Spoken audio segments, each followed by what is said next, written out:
everyone, I am Jessa RDS, your Science 9 teacher. Today, we will discuss about the respiration process. Are you ready to learn something new? Let's start by reviewing our previous lesson through Task 1, See My Name. Direction. Guess the missing word by naming the pictures as clue. Example. First picture is rest. Second is pie. The third picture is laboratory minus labo, so the word is ratory. Next picture, cyst and stent. So let's put it together. The missing word is respiratory system.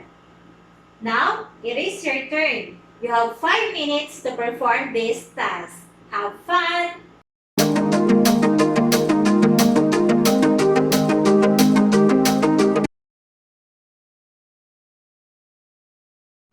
Now, let's reveal the answer. Oxygen. The answer is oxygen. Inhale. The answer is inhale. Exhale. The answer is exhale. And for the last item, carbon dioxide. And the correct answer is carbon dioxide.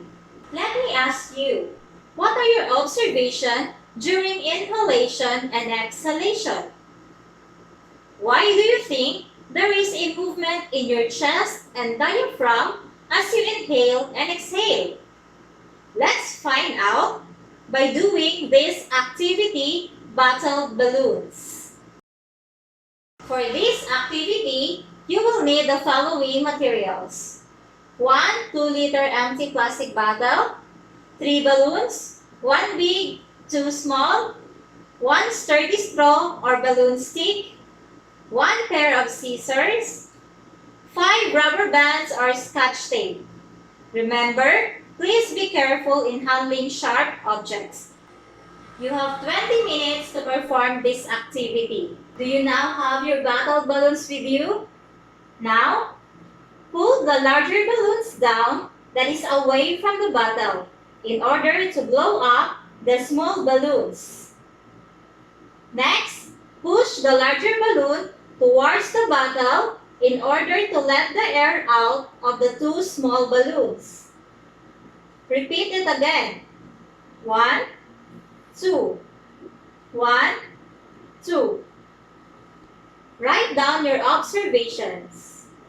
Answer these guide questions. At this point, let's reveal the answer. For question number 1, what does each part of the constructed lung model represent? The 2-liter plastic bottle represents the chest cavity. The 2 straws represent the bronchi. The 2 balloons inside the bottle represents the lungs. And the larger balloon represents the diaphragm. Question number 2. What happens as you pull down the balloon at the bottom of the model? The answer is the 2 balloons expand. The air pressure inside the bottle is lowered by increasing the space inside the bottle. The outside air then enters through the tube, which makes the 2 balloons inside the bottle expand. Question number 3. What happens as you push up the balloon? The answer is the 2 balloons loosen up and return to their original size. The air pressure inside the bottle is increased by decreasing the space inside the bottle. The inside air then exits through the tube, which makes the 2 balloons inside the bottle return to their original size. Let's wrap up the key concepts. When you breathe in or inhale, the diaphragm muscle contracts. Inhaling moves the air diaphragm down and expands the chest cavity.